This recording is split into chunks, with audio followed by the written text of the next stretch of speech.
Hello, in this session I'll be discussing about historical background of periodontology. So, history. It is the study of past events particularly related to the human affairs. And those series of past events are connected together, they are collected and documented. And the documentation of these past events provides the evidence and the knowledge regarding the disease and the conditions, and also the causative factors, risk factors, how to prevent it, what are the treatment modalities. Based on these documented past events, we also can do the further research, further study, systematic study, which help us to provide the adequate knowledge and the evidence regarding the treatment and causative factors, risk factors of those disease and the conditions. So, in the periodontology, uh, in the various ages, the contribution of various authors and the researchers have been shown, which who played a significant role uh, in the basis in the to provide the enough knowledge regarding the periodontal disease and the conditions and their preventive measures, how to treat those conditions. So, gingival disease and the periodontal disease have afflicted humans since the dawn of history. Studies in the paleopathology have indicated that the periodontal disease was a destructive disease as evidenced by the bone loss in the ancient Egypt and early pre-Columbian America. The earliest historical records that involve medical topics reveal that the awareness regarding the periodontal disease and also the need for the treatment of periodontal disease. Few researchers have also shown the correlation between the calculus and systemic disease as a cause of periodontal disorders, which at the present as well various studies have been done which shows the correlation between the calculus and the periodontal disease and also various systemic conditions and the periodontal disorders. So there are various different eras, different ages where the contribution of different authors and the researchers have been given for the prevention and the treatment of the periodontal disease and the conditions. So starting from the early civilization, oral hygiene was practiced since 3000 BC by the Sumerians, by Babylonians and Assyrians. And since then, the oral hygiene was emphasized for the prevention of the periodontal disease. And along with the oral hygiene, the gingival massage was also done with various herbal medications. And among the different disease, periodontal disease was one of the most common disease in the embalmed bodies of the ancient Egyptians. Ebers papyrus contained the references of gingival disease, prescription for strengthening the teeth and the gums. So, prevention of the disease was also the focus during those ages. During the medical work by the ancient China and the China, they have devoted a significant space for the oral and the periodontal condition, and they describe the gingival inflammations, periodontal abscesses, and the gingival ulcerations, and also emphasize the role of oral hygiene. Early Hebrews also recognized the importance of oral hygiene, and many pathologic conditions of the teeth and their surrounding structures were described in the Talmudic writings. So, in this era, in the early civilization period, we can see that the oral hygiene practice was emphasized for the prevention of the periodontal disease. The second is the classical world. Hippocrates, the father of modern medicine, has discussed the function and the eruption of the teeth and the etiology of periodontal disease. He also believed that the inflammation of the gums was by the pituita or calculus, with the gingival hemorrhage occurring in cases of persistent splenic maladies. Among Romans, Aulus Cornelius Celsus referred the periodontal disease that affect the soft part of the mouth, and the treatment was done could be done including the oral hygiene. Paul of Azania, who described that the tartar deposits must be removed with either scrapers or a small file, and that the teeth should be carefully cleaned after the last meal of the day. Again, in this age, the oral hygiene was given priority, was given importance for the prevention of periodontal disease. The Middle Age, which was the age when there was a fall of Roman Empire, and the rise of Islam and the golden age of Arabic science and medicine.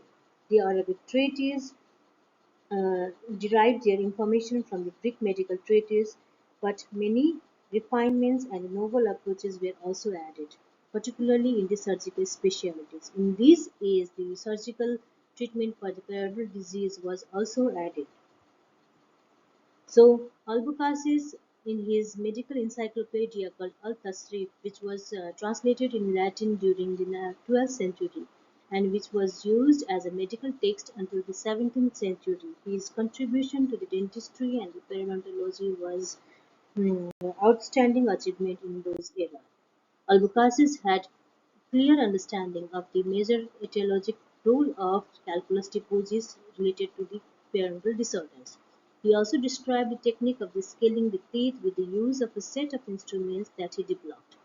Techniques of splinting the loose teeth with gold wire and filling gross occlusal abnormalities was also described by Albucasis. These are the periodontal instrument which was developed by Albucasis for various periodontal therapies. Avicenna, the greatest of the Persian physicians, he used an extensive materia medica for oral and periodontal diseases and rarely resorted to the surgery. Now, the second is the Renaissance. During the Renaissance, with the rebirth of the classical scholarship, the development of the scientific thought and the medical knowledge had a significant contribution to anatomy and surgery. Albuquerque's work was expanded during the 15th century by the Turkish author Serafeddin Sabakoglu, who included illustrations of the surgical removal of hypertrophic and the swollen gingiva and the lingual frenum. Drop treatment should be initiated if there were swollen gums, mobile teeth, and the pus formations, and if the drop treatment was not responsive, then only the surgical treatment was performed. And the surgical treatment was gingival cauterization, which was performed by placement of the tube on the gingiva gums or the gingiva. Hot cautery was inserted into the cannula, and the gingival tissue was cauterized. We can see in the picture gingival cauterization by the Serafeddin Sabuncuoglu. Paracelsus, who developed an interesting and unusual theory of disease, the doctrine of calculus, had reported that the extensive formation of the tartar on the teeth and related this to the toothache. He also considered toothache to be comparable to the pain produced by calculus in other organs such as kidney. Andreas Vesalius, who was born in Brussels, taught at the University of Padua, and wrote a magnificent book about the anatomy that included many excellent illustrations. Bartholomeus Eustachius of Rome was another outstanding anatomist who who wrote a small book about dentistry, Libellus de Dentibus, or Little Treatise on the Teeth, which contained 30 chapters, and it included the description of the periodontal tissue, information about the disease of the mouth, their treatment modalities, and the rationale for the treatment. For the treatment of the periodontitis, Eustachius recommended both the scaling of the calculus and the curettage of the granulation tissues so that actual reattachment of the gingival and the periodontal tissues could be occurred uh, after the treatment. The Frenchman Ambroise Paré was the outstanding surgeon of the Renaissance, and his contribution to the dental surgery included gingivectomy for the hypoplastic gingival tissues. He also understood the etiologic significance of the calculus and used a set of scalers to remove the hard deposits on the teeth. The first book in the German language that was Arznei Böcklin or Jane Arznei, Medicine of the Teeth, which was published in Leipzig in 1530, and it contained three chapters devoted to periodontal problems, including a crude concept of systemic and local factors in the etiology of the periodontal disease. The presence of the local infective agents or worms was also mentioned in this book. Varieties of ointments, often astringent in nature, were suggested. Binding of the loose thread to sound ones with the silk or the gold thread were also recommended. Cauterizing the gingiva with a hot iron was also mentioned in this book.